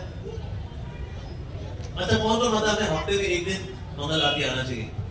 किस कौन व्यक्ति भाव रखता है कि हफ्ते में कम से कम एक दिन तो हमें मंगल आरती आना चाहिए? हाथ खड़ा करें, मेरे पीछे बोले, हे प्रभु, हे प्रभु, राधा गोविंद जी, राधा गोविंद जी, हम आपको वचन देते हैं कि हफ्ते में कम से कम एक दिन मंगल आरती अवश्य आया करेंगे। और जो आलस के कारण हम ऐसा ना करें, तो हे प्रभु हमारा वो हाल करना, हमारा ऐसा हाल करना कि कुछ नहीं। हरे कृष्ण। Very good. कुछ लोगों ने कहा कि हमने हाथ नीचे कर लिए, अरे फंस जाएंगे रे, फंस जाएंगे। लेकिन जब ग्रुप में कसम लड़ती है ना, सबसे कसम लड़ती है वो। It was a group activity. Hare Krishna. जिससे हफ्ते में कम से कम एक दिन राधा गोविंद जी के सामने मंगल आरती में आना है। हरे कृष्ण प्रभु जी, जैसे काफी लोग अनर्थ निवृत्ति के बारे में बोलते हैं, वो क्या है और सुकृति क्या चीज है और कैसे पाते हैं? देखिए, अनर्थ निवृत्ति होता है अनर्थों से मुक्ति। अनर्थों से है काम, क्रोध, लोभ, मोह, ममत्सर, इनसे जब मुक्ति होती है उसको बोलते हैं अनर्थ निवृत्ति। निवृत्त हो गया इन चीजों से। मेरा दूसरा प्रश्न है कि गुरु की पहचान कैसे करें? How to recognise Guru Hari का भक्त होना चाहिए, गुरु भी गुरु को गुरु होना चाहिए, जो गुरु कहता हो वो करता भी हो, यानी इसकी कथनी और करनी में अंतर नहीं होना चाहिए। उसका जीवन बड़ा ट्रांसपेरेंट होना चाहिए, विशेष रूप से स्त्रियों से और पैसे को लेकर, क्योंकि साधु लोग दिखते दो में ही है, या तो यहाँ तो चौड़ी में क्या, तो दमड़ी में है। तो दो चीजें जो है ट्रांसपेरेंट होनी चाहिए उसकी, ठीक है जी। साथ ही गुरु को शास्त्रों की बातों को रिपीट करना चाहिए, अपनी खुद की पोथी नहीं बोलनी चाहिए, ठीक है जी। साथ ही गुरु की इंद्रियों से वश होनी चाहिए, गुरु की इंद्रियों से वश नहीं हुई तो क्या होगा? किसी साथ गलत कर बैठेगा वो, राइट? उसी इंद्रियों से वश होनी चाहिए। परंतु जैसे इस्कॉन में बहुत सारे गुरु हैं, तो फिर इस्कॉन में बहुत सारे गुरु हैं, तो श्रवण करो, ऑब्जर्व करो, फिर जिसमें आपकी श्रद्धा हो उसकी शरण हो जाओ। हरे कृष्णा प्रभु जी। हाँ जी, हरे कृष्णा। पहली बात तो प्रभु जी ये मैं जरूर कहूंगा कि पिछली बार जब आप आए थे तो आपकी जो मधुर वाणी है, मतलब प्रभु की साक्षात कृपा आप पे, आपका मैंने इंटरव्यू किया था और उसको बहुत लोगों ने पसंद किया। मैं मतलब एक बार तो आप सबसे चाहूंगा, एक बार प्रभु जी के लिए हरि बोल तो एक बार बोलना चाहिए। और प्रभु जी, मेरा प्रश्न आपसे ये है कि हम देखते हैं आए दिन, अभी हाल ही में हमने देखा और समय समय पे देखते रहते हैं, मतलब इस समय जो संत हमारे समाज में है, इस समय हमारे जितने भी हमारे समाज में जो संत हैं, उनमें से आप एक ऐसे हैं जो हमेशा कंट्रोवर्सी में घिरे रहते हैं, और उसके बाद भी इतनी खुशी, इतना मुस्कुराहट चेहरे पे। तो वो वास्तविक जो हमारे प्रातः स्मरणीय पूज्य श्री अमोघ लीला प्रभु हैं, वो मतलब हम सबके सामने इतना खुश रहते हैं और दुनिया भर की कंट्रोवर्सी में रहते हैं। अभी आप गोवर्धन पर्वत चले गए थे बीच में, हमने आपको बहुत मिस करा, और वास्तविकता में वो मतलब अश्रु बहाने वाला एक पल ऐसा था कि जब पूरा भारत क्या पूरी दुनिया में, मतलब अभी भी कह रहा हूँ तो इमोशनल हो रहा हूँ प्रभु जी, हम आपको छोड़ नहीं सकते बस। नहीं छोड़ेगा, यहीं पे रुका। तो कैसे आप इनसे डील करते हैं कंट्रोवर्सी से? कुछ नहीं, देखो, I enjoy controversy, I avoid controversy, पर जब कंट्रोवर्सी हो जाती है फिर मैं उसमें आनंद लेता हूँ। ठीक है, आप चलना दो जी, आप चलते हैं, समझा लेते हैं बच्चे से, ठीक है। तो इसीलिए मैं कंट्रोवर्सी क्यों लाता हूँ, इसलिए मैं ना सच में ना दीपक पोती नहीं करता, तो सच में बोल देता हूँ। अब जिसके लिए बोला होता है वो थोड़ा दुखी हो जाता है, यार ऐसे पब्लिक में सबके सामने बोल दिया तुमने। जैसे एक और भी निकला था, अमोघ लीला थी, विवाद लीला, और वो क्या थी, मैंने बोला था लड़कियां अगर घर में पोछे मारेंगी तो तुम्हारी कमरा बनेगी ही नहीं, तुम्हें जिम जाने नहीं पड़ेगा, तुम्हारा घर ही तुम्हारा जिम है। तो उसमें ये मॉडर्न लड़कियां जो होती, शहरी लड़कियां बुरा मानी, देखो ये क्या बोल रहा है, हम पोछे मारे, स्त्री का अपमान है, उसको पोछे मारे की। मैंने कहा, अरे बहन जी, तुम्हारे भले के लिए बोल रहा हूँ, जो तुम लैपटॉप पे लगी रहती है ना ऐसे टक टक टक टक टक टक, इसमें तुम्हारा खुम्मा निकलता है जैसा। आज के लड़कियों गाने प्रॉब्लम क्यों है? ये गाने प्रॉब्लम इसलिए है, रीजन ये पोछे ओछे नहीं मारती, नहीं ना मॉडर्न लड़की है, हमने पता है मारे तुम्हारा कमरा निकले या निकले। अब ये जब सुन लिया मॉडर्न लड़की है, अपमान हुआ है ये, अभी मांगनी चाहिए इनको, अब तो पोछा मारने के लिए बोल दिया। तो विवाद ऐसे बताते हैं बाद में, ठीक है जी। तो इसीलिए होता है क्या है, स्पष्ट रूप से सत्य बोलो, कुछ लोगों को सत्य पछता नहीं है तो लोग बुरा मान जाते हैं। जैसे मान लो कोई नॉनवेज खाता है, हमने बोले हाँ वो नॉनवेज खाता है, क्या कोई वेज नहीं खाता, हम बोले शाकाहारी है, तो मांस खाता है, बोले मांसाहारी, मांसाहारी बोले हमें, जो मांस खाता है उसको शाकाहारी बोलो, तो इसे लोग बुरा मानने नहीं। तो इसलिए ऐसे में हम क्या करते हैं, मतलब ठीक है आपके दिल को शांति किससे मिलेगी, माफी मांगे, ठीक है हमें माफ कर दीजिए, बर्दे साहब से ना मांगे। लेकिन हम देखिए हम किसी को भी निंदा वगैरह करते हैं, लेकिन वो सच बोलते हैं तो थोड़ा सा दुखी रहते हैं।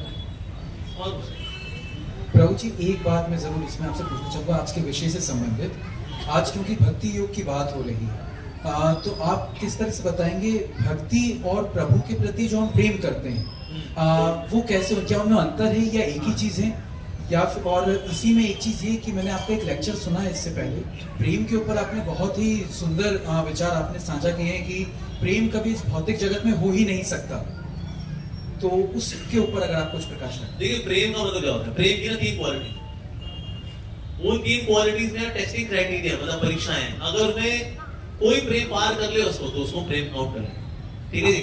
पहली क्वालिटी, स्वार्थ नहीं होता प्रेम के अंदर, और लेकिन इस जगत के अंदर जो प्रेम होता है उसमें स्वार्थ होता है।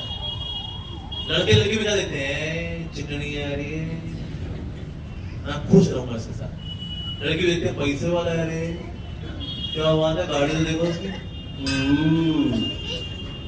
तो आई लव यू का मतलब क्या होता है, आई लस्ट यू, और लड़की बोलते हैं आई लव यू इसका मतलब या but you should have money.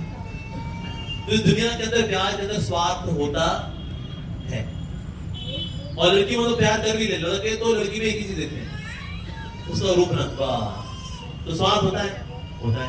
Second quality प्रेम की, there is ever increasing place, यानी कि प्रेम बढ़ने आनंद बढ़ता रहता है, बढ़ता रहता है, बढ़ता रहता है, बढ़ते रहता है, बढ़ते रहता है, बढ़ता रहता है, बढ़ता रहता है, बढ़ता रहता है, बढ़ता रहता है। लेकिन इस दुनिया के प्रेम के अंदर आनंद बढ़ता रहता नहीं है। प्रेम तब तक बढ़ता है, आनंद तब बढ़ता है जब तक फिजिकली कुछ नहीं कर लेते। एक बार चुम्मा चाटी कर लेते हैं, उसके बाद प्रेम खत्म, प्यार खत्म, आनंद नीचे चला जाता है, तो इससे प्यार हमेशा बढ़ता रहता है ना, ऐसा नहीं होता। तीसरी क्वालिटी है प्रेम को कोई रोक नहीं सकता, इवन मृत्यु भी नहीं रोक सकती, लेकिन इस दुनिया के प्रेम को मृत्यु रोक सकती है, रोक सकती है। लैला मजनू है, मजनू टंगड़ी तोड़ता था, वो नर गया, लैला थोड़ा दांत होने का थी तो सर गई, तो अलग बोली, हाँ जी अलग बोली। अब लैला ने वहां अपना मजनू ढूंढ लिया, मजनू ने वहां अपनी लैला ढूंढ ली। तो इस जगत के अंदर प्यार वो टेम्परेरी भी है, ठीक है जी। तो इसलिए प्रेम के तीनों क्राइटेरिया में संसार का प्रेम फेल हो जाता है, इसमें सिर्फ एक ही प्रेम पार कर पाता है, वो है भक्ति। भक्ति जो है कोई स्वार्थ होता है इसके अंदर ना, एवर इंक्रीजिंग प्लेस हाँ, मृत्यु रोक पाती है इसको ना। तो इसलिए सिर्फ भक्ति ही है जो प्रेम की परीक्षा में पास होता है, बाकी संसार का कोई प्रेम इस परीक्षा में पास नहीं होता, सब फेल। हाँ जी हरे कृष्ण। हाँ जी माता जी। गुरुजी मेरा प्रश्न ये है कि जैसे भागवतम हम जब स्कॉल का पढ़ते हैं तो गीता प्रेस का भागवत पुराण और यहाँ का पुराण दोनों अलग अलग नहीं, दोनों सेम है, लेकिन प्रभुपाद जी की भागवत है उसमें तात्पर्य भी दिया हुआ है। तो वो थोड़ा सा जैसे गीता प्रेस एक मोटी सी बुक है, लेकिन यहाँ पर जो हमने स्कॉल में देखा वो उसके 8 भाग है, 7 भाग है, क्योंकि उसमें तात्पर्य भी है ना, इसीलिए तो दोनों पढ़ना है, मतलब दोनों में से कोई भी पढ़ सकते हैं कि सिर्फ एक ही पढ़ाओ तो तात्पर्य के साथ तो और अच्छा है ना। तात्पर्य का अर्थ हो गया अनुवाद, हाँ उसको समझाना वो है तात्पर्य। हाँ जी, एक व्यक्ति बोला कि आपकी भगवत गीता आप देते हो 250 रुपए की, हाँ जी, दूसरी गीता मिलती है 50 रुपए की, आपकी गीता कितनी महंगी है। हाँ। हमारे वक्त ने बोला आपने जो गीता पढ़ी वही 50 रुपए का अनुवाद है उसका, हमारा अनुवाद भी 50 रुपए का है, लेकिन तात्पर्य 200 रुपए का इसलिए 250 रुपए की। हाँ, तो तात्पर्य के साथ पढ़ेंगे ज्यादा मजा आएगा।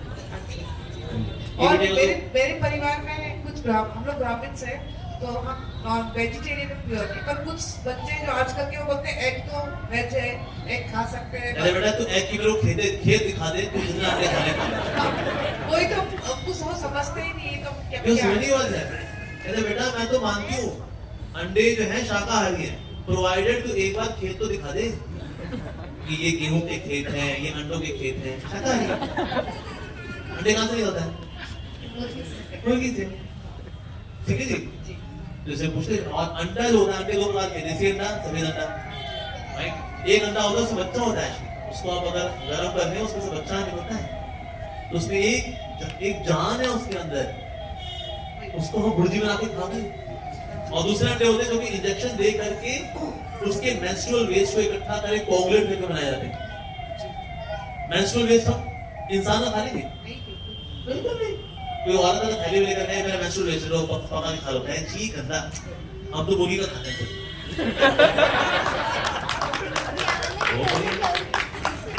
तो संडे हो या मंडे कभी ना खाओ अंडे, नहीं तो पड़ेंगे यमराज के डंडे की डंडे। हरे कृष्णा प्रभु। हाँ जी हरे कृष्णा। बोलिए जी। यस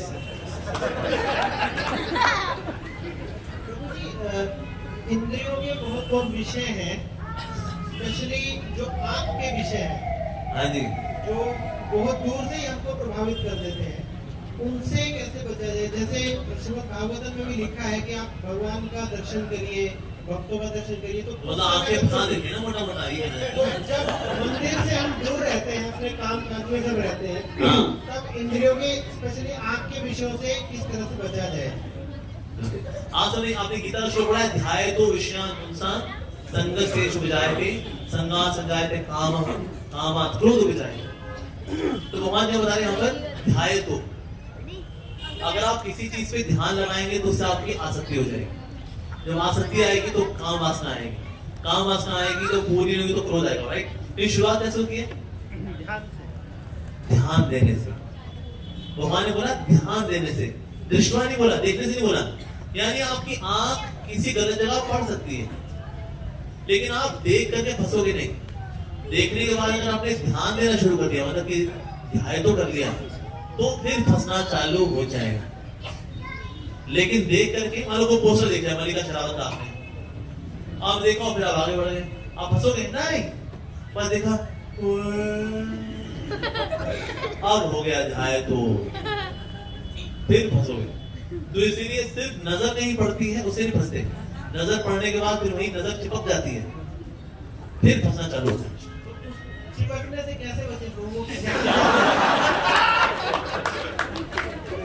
कोई भी विषय है, आपको बहुत सुंदर गाड़ी दिखी, तो गाड़ी को देख के उसको प्राप्त करने का मन करे, तो मतलब ध्यान किस तरह उसके अंदर ना जाए? देखो, सबसे जो सूक्ष्म आवाज होती है वो होती है मन की। हमें कुछ चीज देखी, ये आवाज कहाँ पर है? मन में। मन से ऊंची आवाज किसकी है? वाणी की। तो अगर आपने कहीं देखा आंखें चिपक गई हैं, कहते हैं जी मेरी आंखों चिपक गई, तो है? ये मेरी आंखें तो किसके लिए हैं? कृष्ण के लिए। राइट, अब आप जब ये बोलोगे तो किसकी आवाज ऊंची है? मन की आवाज या वाणी की आवाज? वाणी की आवाज। वाणी की आवाज से भी ऊपर आवाज किसकी आवाज है? क्रिया की आवाज। Actions speak louder than words, and words speak louder than the mind. तो कोई चीज देखते हैं और वहां आंख चिपक जाती है, ये चिपकना कौन से लेवल पे होता है? माइंड के लेवल पे। इसके ऊपर क्या है? वाणी। उस वक्त एजुकेट करना, ए बावली नैनो कीमत वाणी हो रही, नैना डस लेंगे। तो आपने एजुकेट किया खुद को, बच जाओगे।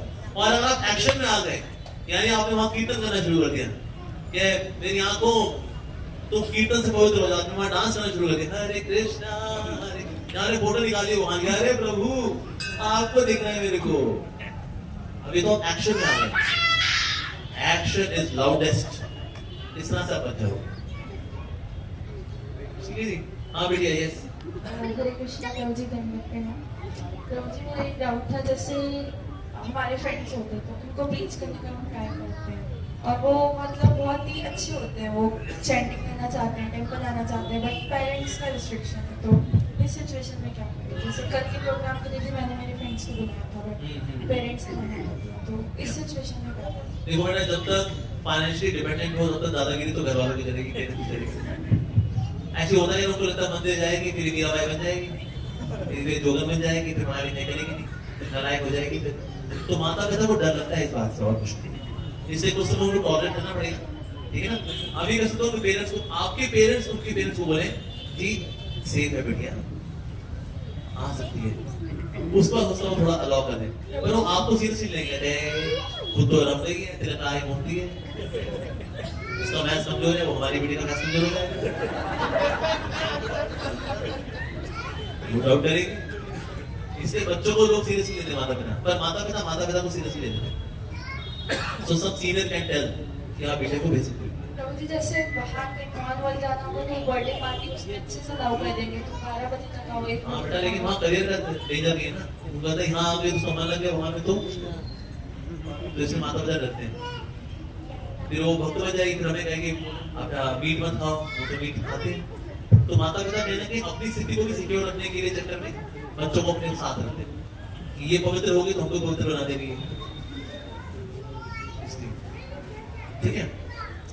हरे कृष्ण प्रभु जी, हम लेक्चर्स में सुनते हैं चैतन्य महाप्रभु के बारे में, बट उनसे उतना कनेक्ट नहीं कर पाते, मतलब स्पेशली जब उनकी पास टाइम सुनते हैं छोटा हरिदास ठाकुर वाला, तो उसमें वो रिजेक्ट कर देते हैं उनको, और फिर वैष्णव अपराध सुनते हैं, तो वो एक अलग चीज़ है। फिर जब हम भगवद गीता के लेक्चर सुनते हैं तो उसमें कृष्ण बोलते हैं कि मैं तुम्हें सभी पापों से मुक्त कर दूंगा, डरो मत, तो ये ज़्यादा कनेक्टिंग लगता है। बट चैतन्य महाप्रभु से उतना चैतन्य महाप्रभु के बारे में बेटा आपको सुनना पड़ेगा, ठीक है ना। चैतन्य महाप्रभु के बारे में बहुत सुंदर बताने वाले जो बहुत अच्छे मेरे फेवरेट है, एक है राधानाथ महाराज, एक है अमरेंद्र प्रभु, और उनसे सुनो तो आपका प्यार बढ़ेगा चैतन्य महाप्रभु से, ठीक है। हरे कृष्णा बेटा जी।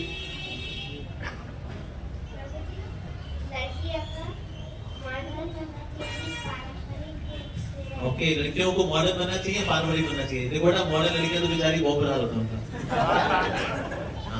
क्योंकि मैं मॉडर्न लड़कियों के साथ रहा हूँ ना, शहर में रहता हूँ, मैं दिल्ली से आ रहा हूँ ना, जितनी मॉडर्न लड़कियां हैं इन सबका शोषण होता है बेचारे को। इनको लगता है बड़ी मॉडर्न है, बड़ी कूल है, लेकिन बेचारे को बहुत बुरा हाल होता है। पारंपरिक लड़कियां अपने घर में सुरक्षा में रहती हैं। सोचो वो कछुआ हो, अपने खोल से बाहर आ जाए और बोले मैं आजाद हूँ, तो मगरमच्छ कहेगा हाँ मैं भी आजाद हूँ।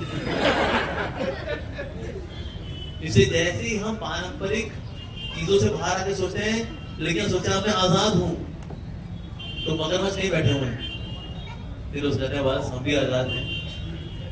तो इसीलिए पारंपरिक रूप से ही लड़कियों को रहना चाहिए। जितने लोग बोलते हैं लड़कियों को आजाद रहने दो, उनको पिंजरे से बाहर निकालो ताकि हम उनका शिकार कर सकें, ये है अंदर की बात।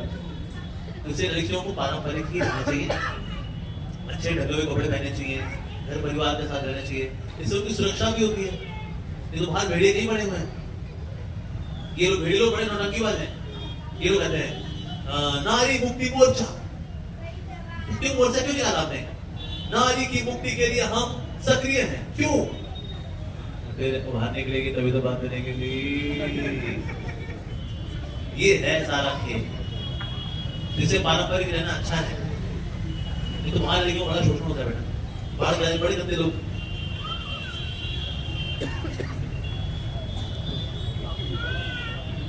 हाँ जी, ये माइक कहाँ पर है? माइक करते हैं अपने में बस। हरे कृष्ण प्रणाम। तो जो आपने योगलाष्टकम गाया वो बहुत ही सुंदर अद्भुत गाया, तो कृपया कर सी कुछ पंक्तियां गा सकते हैं प्लीज? ठीक है, कल सुबह गा लेंगे। उसका कुछ अर्थ बता सकते हैं? उसका बड़ा सिंपल सा अर्थ है, कृष्ण प्रेममयी राधा, राधा प्रेममयो हरे, जीवने निधने नित्यं राधा कृष्ण गतिर्मम। तो मैं जीऊं या मरूं, मेरी गति किसमें है? राधा कृष्ण। तो कृष्ण प्रेममयी है श्रीमती राधिका, और श्रीमती राधा रानी के प्रति प्रेममयी कौन है? कृष्ण। ऐसे राधा कृष्ण, चाहे मैं जीऊं मरूं, मेरे ईश्वर, मेरे प्राण, मेरे सब कुछ, मेरा लक्ष्य, मेरी गति किसमें है, मेरी मति किसमें है? राधा कृष्ण। ऐसा सारा सॉन्ग, ठीक है जी। हरे कृष्ण। जी हरे कृष्ण। प्रभु जी हेड कवर और साड़ी से रिलेटेड एक और क्वेश्चन है कि जैसे अभी हम कॉलेज में हैं तो रोज रोज तो मंदिर साड़ी पहन के नहीं आ पाते और मम्मी भी अलाउ नहीं करती है साड़ी पहनने के लिए।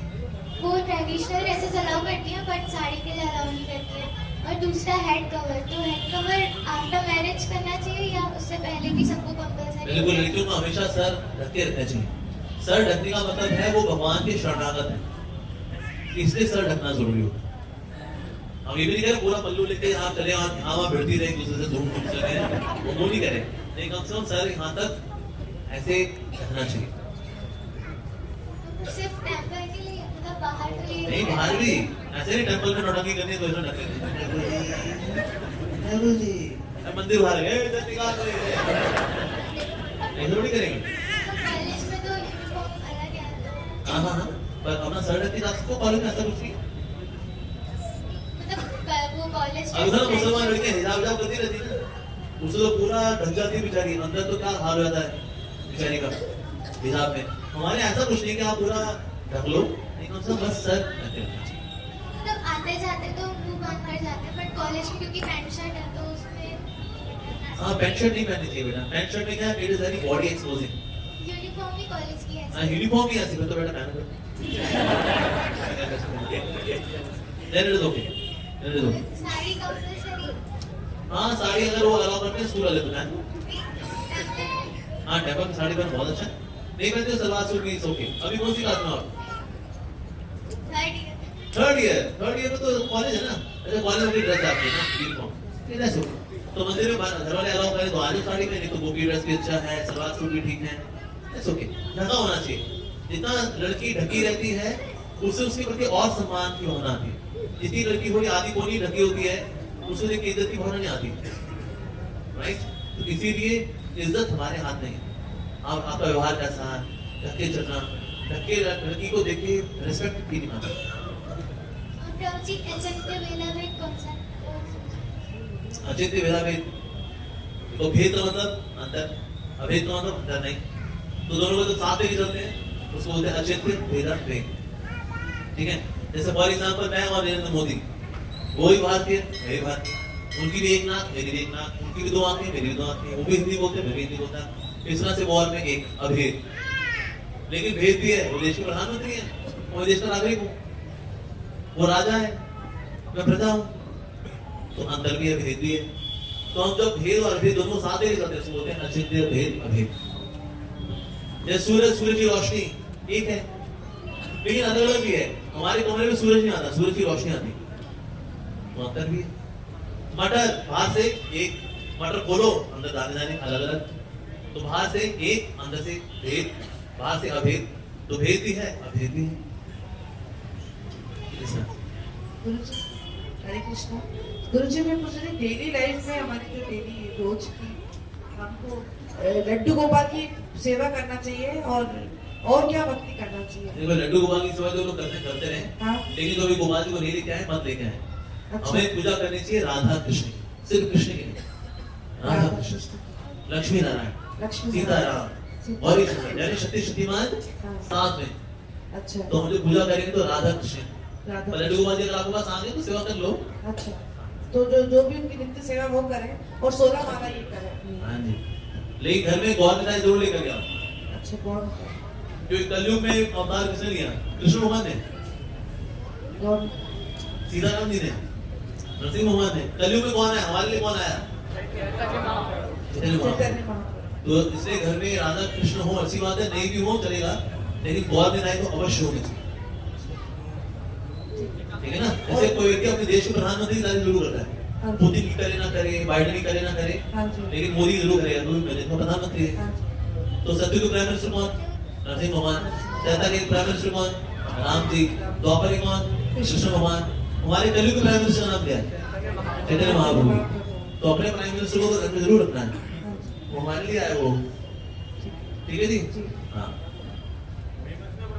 हरी हरे कृष्ण। हमारे कुत्ते बिल्ली बांधते हैं बिल्कुल नहीं, कुत्ते बिल्ली नहीं बांधने चाहिए। कुत्ते बिल्ली कौन सी दुनिया है, हमने कुत्ता पाल लिया, उसी कुतिया लेके बाहर घूम रही है, हमने उसको बाहर रखा हुआ है, तो वो दूध दूध पे तरसता रहता उसको देख करके, चलने नहीं। उससे कुत्ते को जो अपनी दुनिया है, उनको अपनी दुनिया में खुश रहने दो। बस आता हूँ उनको घरे बांध करके पूछी पूछी करने के लिए, अरे मेरा टॉमी टॉमी कहता है देखिए मेरी जो शी टॉमी है वो तो बाहर घूम रही है, तो इसीलिए कुत्तों को घर में नहीं बांधना चाहिए, कुत्तों को बाहर घूमने देना चाहिए। अपना छोटा सा घर है आपका, उसमें उनका ऐसी मार रखी आपने, बाहर घूमने दो उनको। ओके, बाकी सवाल कल। धन्यवाद। राधा गोविंद जी की जय, श्रील प्रभुपाद की जय। हरे कृष्ण। ग्रेस अमोघ लीला प्रभु की तो हम एक बार जोर से हरे कृष्ण महामंत्र बोलकर अमोघ लीला प्रभु का धन्यवाद करेंगे। हरे कृष्णा कृष्णा कृष्णा हरे हरे, हरे राम राम राम हरे हरे। तो जिस तरह प्रभु जी ने बताया हफ्ते में एक बार मंगल आरती आना है, तो वो इस वीक का जो हफ्ता है वो कब होगा? कल। तो कल सुबह 4:30 बजे भगवान श्री राधा गोविंद की मंगल आरती होगी। तो हम देखना चाहते हैं कौन कौन मंगल आरती में आएंगे, और हिज ग्रेस अमोघ लीला प्रभु जी मंगल आरती लीड करेंगे। हरे कृष्णा। और कल सुबह भी कक्षा होगी, कल सुबह 9 बजे इसी तरह श्रीमद् भागवतम कक्षा होगी, और भी क्वेश्चन आंसर होंगे। तो आप सब फिर से सुबह आ सकते हैं, कल सुबह 9 बजे